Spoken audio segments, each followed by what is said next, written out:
हाम्रो परिवार एउटा पारम्परिक साधनामै विश्वास गर्ने परिवार थियो। बच्चादेखिको एउटा संस्कार मान्छेमा गहिरोसँग बसिराखेको हुन्छ। हामीले साधना गर्नुपर्छ भन्ने कुरा बच्चादेखि नै थियो। तर यो समाजको अन्याय अत्याचार व्यथितिले उमेर बढ्दै जाँदा त्यसको विरोध गर्न लाग्यो र त्यो सामाजिक काम गर्ने आफ्नो चाहना, समाजमा सबैको जीवन सरल होस् भन्ने आफ्नो जुन चाहना हो भित्री, कमसेकम आफूलाई भएको जतिको व्यवहार अरूसँग पनि अरूले पनि गर्न पाउनुपर्छ भन्ने त्यो चाहनाले बिस्तारै त्यसलाई राजनीति बनायो। अनि त्यो राजनीतिक उद्देश्य प्राप्तिका लागि, राजनीतिक उद्देश्यमा देशको आफ्नो जन्मभूमिको राष्ट्रियता र देशमा समानताको लागि, भेदभाव हटाउनका लागि आफ्नो समर्पण हुनुपर्छ। प्रत्येक नागरिकको, जन्मेका बच्चाहरूको, जन्मेका बालकहरूको आफ्नो मातृभूमि प्रति उत्तरदायित्व छ र मातृभूमिको सेवा गर्नुपर्छ भन्ने भावनाले आखिरी यो अहिले चल्तीमा राजनीति भनिन्छ, तर मैले अहिलेसम्म राजनीति गरेको भनेको छैन। मैले आफूले राजनीति गरेको छैन। राजनीति पनि मैले अध्ययन गरेको छु। धर्म, राजनीति र विज्ञानलाई सँगसँगै अध्ययन गर्ने क्रममा केही प्रयोगहरू, साधनाका केही प्रयोगहरू मैले गर्ने त्यो अवसर प्राप्त भयो। त्यो अब सायद त्यो जन्म दिने शक्तिकै त्यो प्रेरणा होला है।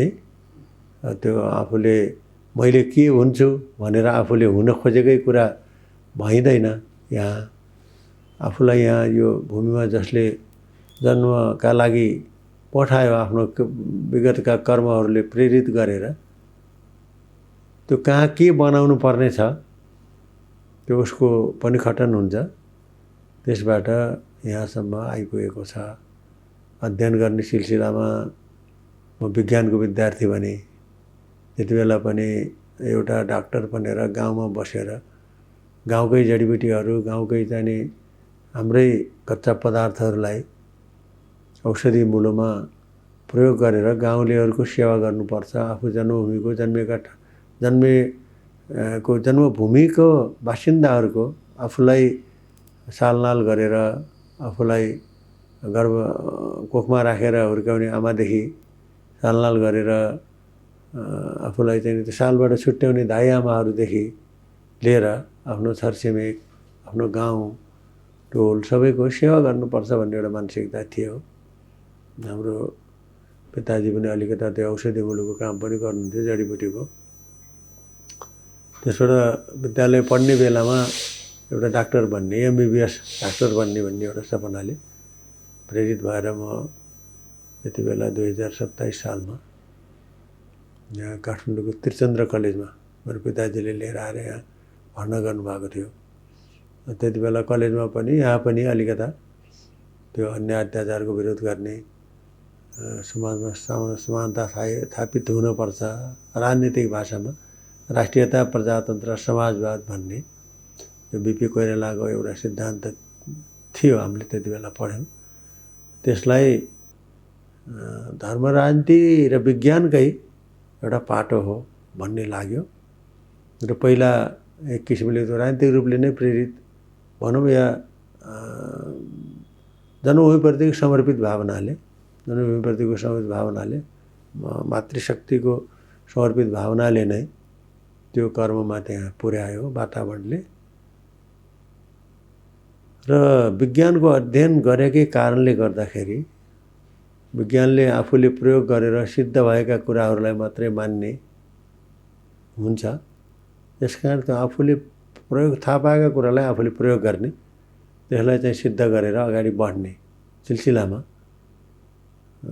अब यो सबभन्दा पहिला त भौतिकवाद र अध्यात्मवाद के हो कसैले भन्छ अध्यात्म छँदै छैन, कसैले भन्छ भौतिक छ। यो समाजको भएको विसङ्गति विकृतिहरू नै अध्यात्मवादका कारणले हो। अध्यात्मवाद भनेको फजुल कुरा हो, एउटा चाहिँ ढाँटछलको कुरा हो, यसले गर्दाखेरि धेरै समाज पछाडि पर्यो भन्ने यस्ता कुराहरूको चर्चा हुन्थ्यो विद्यालयमा, त्यो उसमा हाम्रो कलेजमा।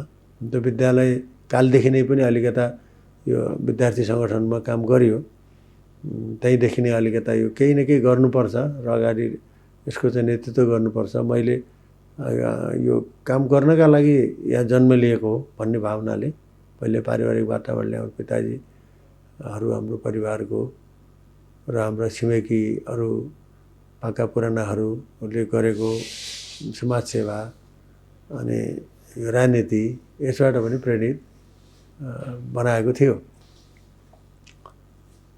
त्यसरी यो विज्ञानको अध्ययनमा आइयो। विज्ञानमा के थाहा पाइयो?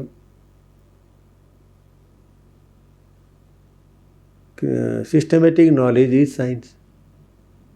क्रमबद्ध ज्ञान नै विज्ञान हो। क्रमबद्ध ज्ञानले त्यो फर्मुला अनुसार त्यो सूत्र अनुसार अध्ययन गर्दै जाँदा जति जति भौतिक कुराको चिन्तन गर्दै गयो त्यति त्यति बढी अध्यात्मको अवस्थामा पुगिने। त्यसलाई गहिरिएर खोजेर हेऱ्यो भने, गहिरिएर खोजेर हिँड्दाखेरि भौतिक र अध्यात्मको त्यति ठुलो फरक चाहिँ छैन। एउटा दुईटा पाटा मात्रै छन्, जीवनका दुईटा पाटा छन्। शरीर र शरीरभित्र रहेको चेतन तत्त्वको यत्तिकै फरक हो। जो चेतन तत्त्व अध्यात्मतिर जान्छ, शरीर चाहिँ भौतिक पदार्थतिर जान्छ। यसलाई अब धेरै किसिमका शास्त्रहरूले, पुराणहरूले, आगम निगमहरूले अनि महापुरुषहरूले, सन्तहरूले, वैज्ञानिकहरूले, ऋषिहरूले धेरै किसिमले व्याख्या गर्नुभएको छ।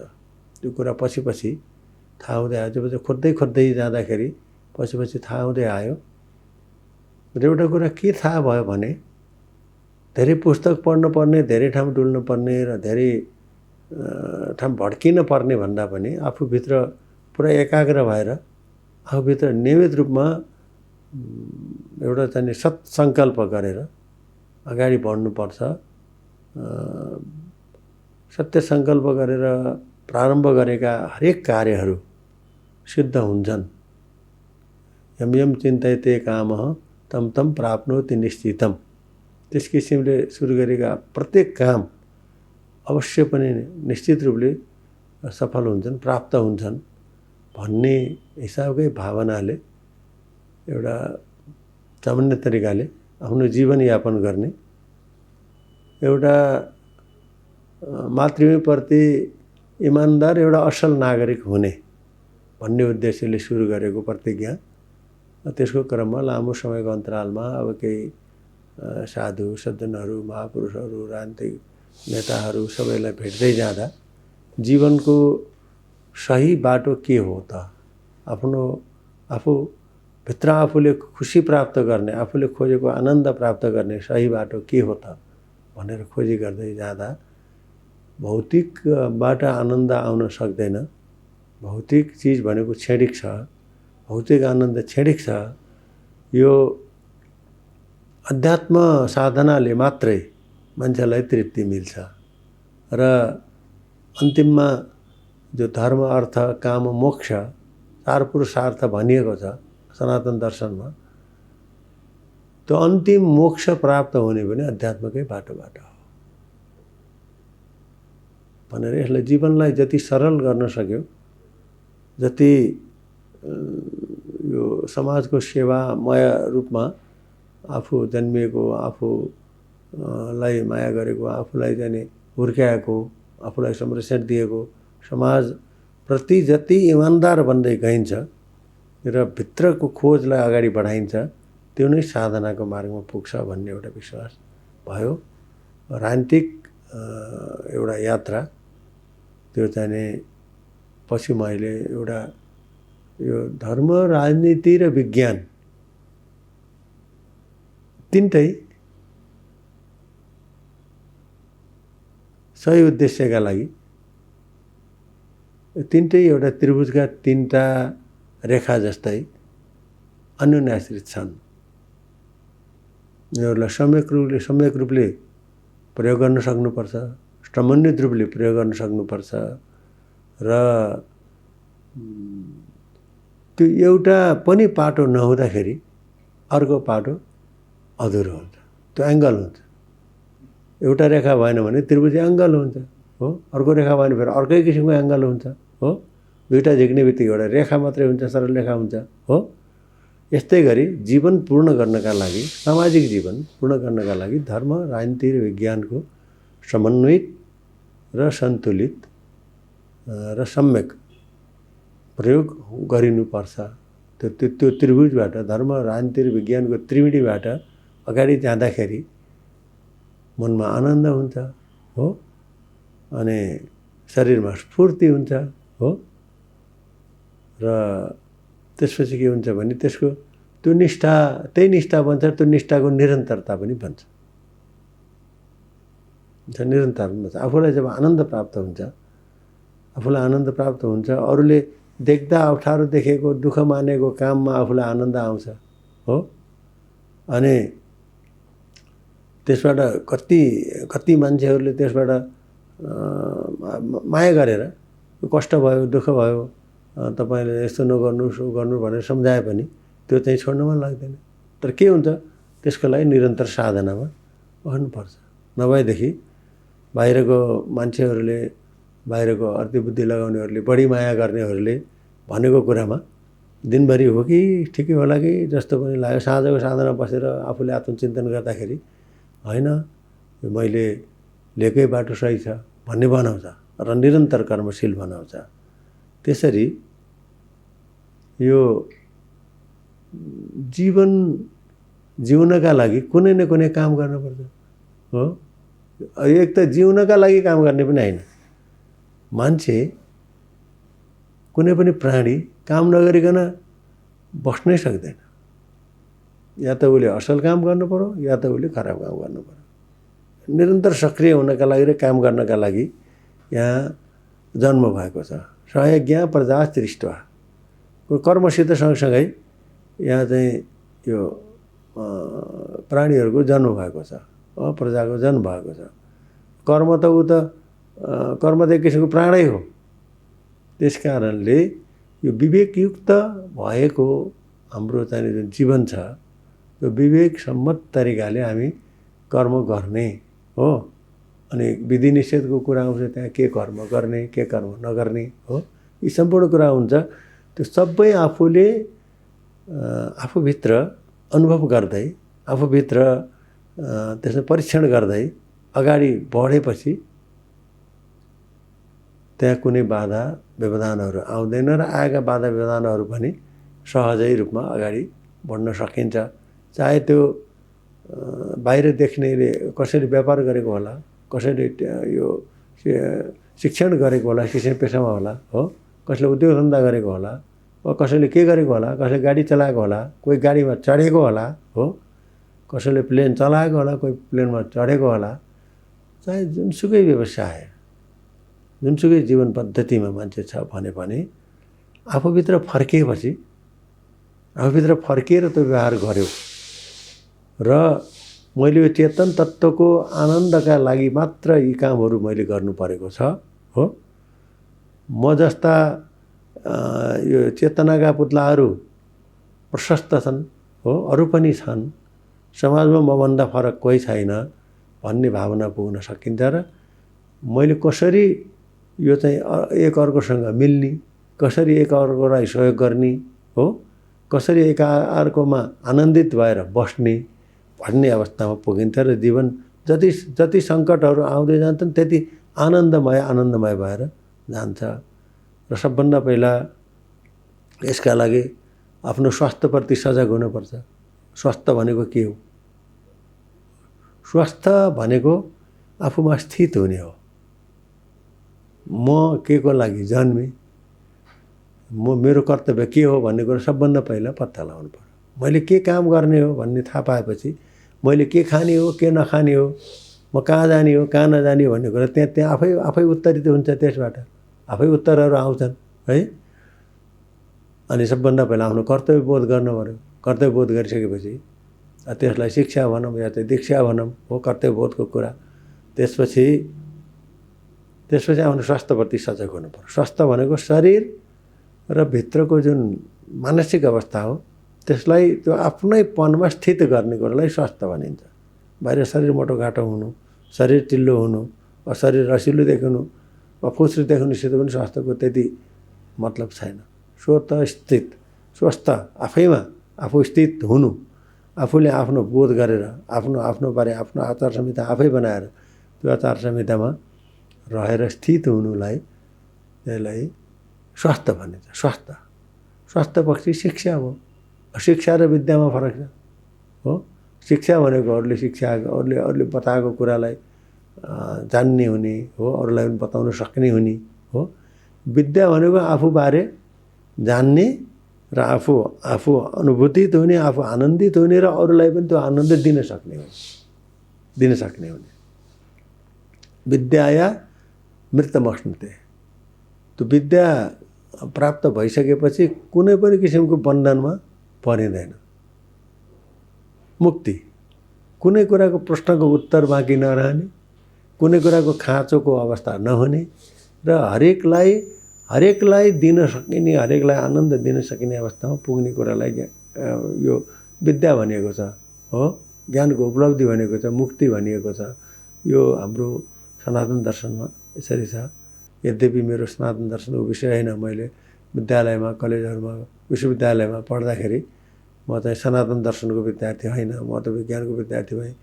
पछि चाहिँ यो अर्थशास्त्रको विद्यार्थी भएँ, फेरि राजनीतिशास्त्रको विद्यार्थी भएँ होइन। समाजमा एउटा राजनीतिक कर्मीकै रूपले प्रस्तुत छु होइन। अहिले पनि म आफूलाई म राजनीति गरेको त भन्दिनँ, तर म एउटा असल नागरिक हुने प्रयासमा छु।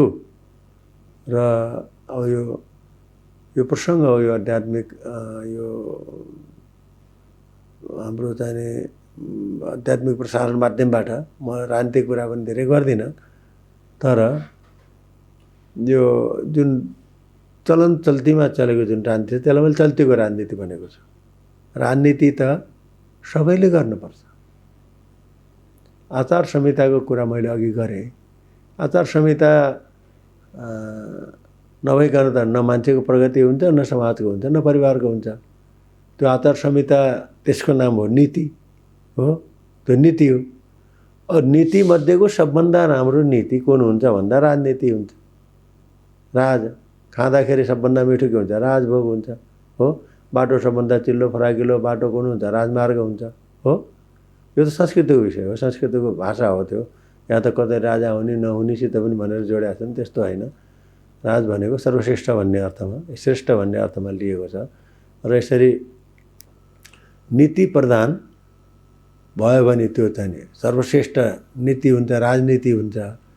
अब यो राज्य प्रधान भयो हो, नीति गौण भयो, नीतिसित मतलब गरिएन हो। नीति सूची अथवा चाहिँ आचार कर्तव्य पालनपट्टि ध्यान गरिएन, खालि राज्य गर्ने हो, राज गर्ने हो। के गरेर हुन्छ? मैले राज्य गर्नुपर्छ, म चाहिँ नि शासक हुनुपर्छ भन्ने मनस्थितिले गर्दा त्यो चाहिँ नि फोहोरी खेल हुन्छ। अब अहिले चलन चल्तीमा चलेको राजनीतिप्रति मान्छेको धेरै ठुलो घृणा छ, धेरै ठुलो घृणा छ। के कारणले भने त्यही यो पछिल्लो परिभाषा अनुसार चल्न खोज्ने, चल्न प्रयत्न गर्ने केही मान्छेहरू, 10-20 मान्छेहरूको कारणले राजनीति अहिले बदनाम भएको छ। तर राजनीति देशका सबै नागरिकले आफ्नो राज्यप्रति सजग हुनुपर्छ। आफ्नो राज्यको फजुल खर्च कटौतीमा सबैले सहयोग गर्नुपर्छ। र यो राज्यको सम्पत्ति अस्मिता बचाएर त्यहाँ कोही दुखी नहुन्, कोही भोको नरहुन्, कोही नाङ्गो नरहुन् भन्ने हाम्रो सनातन दर्शनको आदर्श जुन मूल मन्त्र छ, सर्वे भवन्तु सुखिनः, सर्वे सन्तु निरामया, सर्वे भद्राणि पश्यन्तु, मा कश्चित् दुःखभाग् भवेत्। कसैको भागमा पनि दुःख नपरोस्। कसरी हुन्छ त त्यो भन्दा एकजनाले अर्कालाई भद्र दृष्टिले हेरे मात्रै पुग्छ। म जस्तै हो, मैले के सहयोग गरेर उहाँ मेरो साथीको अथवा मेरो छिमेकीको जीवन सरल होला, सुखी होला भनेर एउटा छिमेकीले सोध्ने, अर्को छिमेकीले पनि सोध्ने भयो भने हो सबैलाई सुख भयो।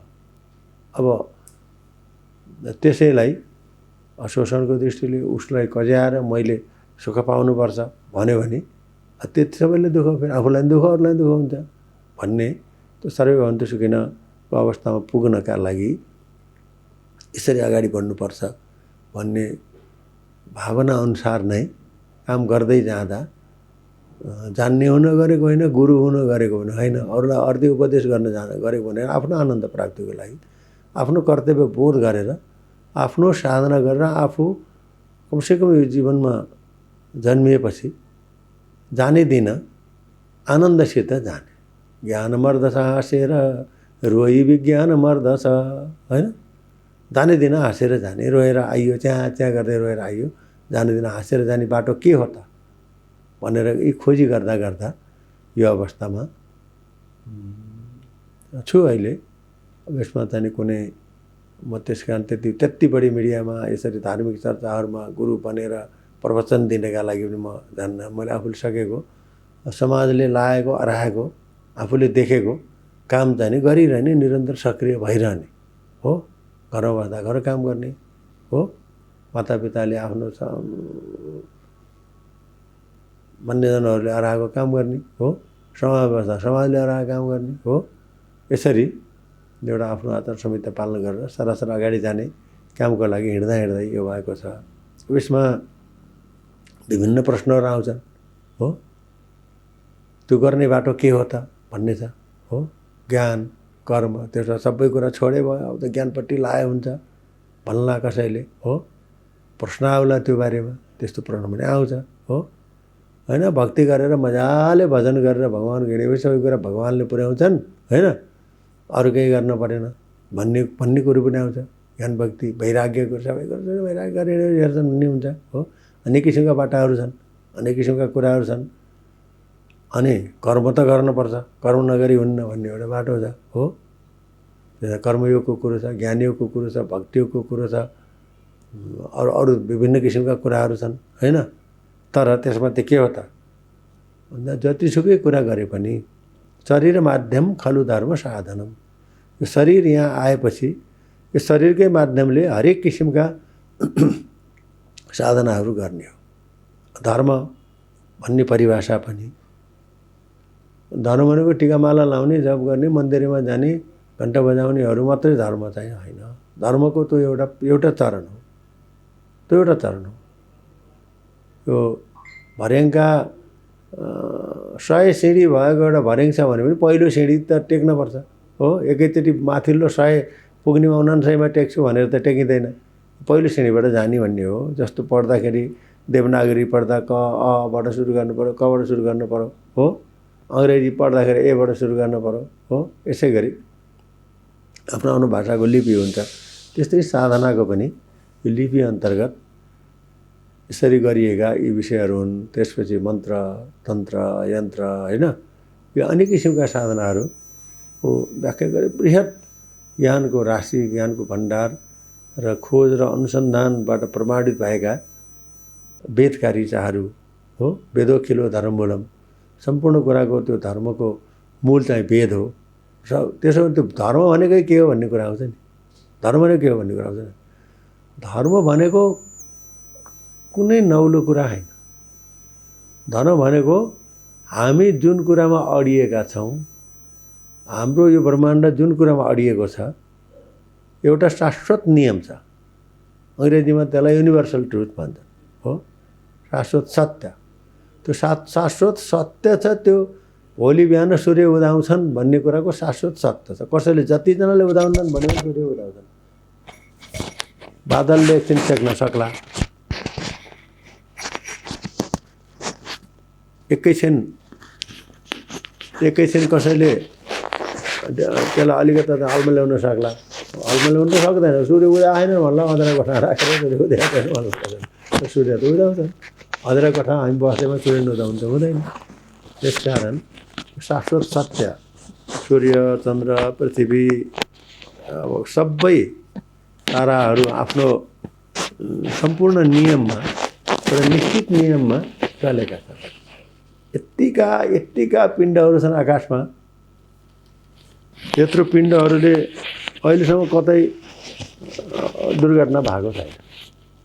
आफ्नो नियममा फटाफट उनीहरू चाहिँ हिँडेका छन्। हो, त्यो एउटा जुन नियम छ, साझा नियम छ प्रकृतिको, त्यो नियमले गर्दा सारा कुरा अडियो, पृथ्वी अडिएको छ, चन्द्र, सूर्य, तारागणहरू, सबै ग्रहहरू सबै आफ्नो आफ्नो हिसाबले जुन हिँडेका छन्,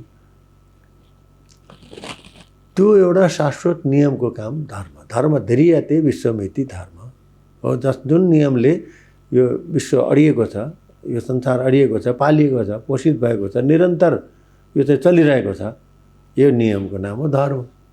यसरी परिभाषित गर्दा धर्म भनेको एउटा मात्रै हो। धर्म भनेको सत्य मात्रै हो। सत्यभन्दा पर कुनै धर्म छैन। अरू त साधकहरूले समय समयमा, समय परिस्थिति र परिवेश अनुसार आफूले भेटेको कुरा एकले अर्कालाई बताए, अर्काले अर्कालाई बताए, अर्काले अर्कालाई बताए। धेरै वर्षसम्म यो श्रुति परम्परामा रह्यो।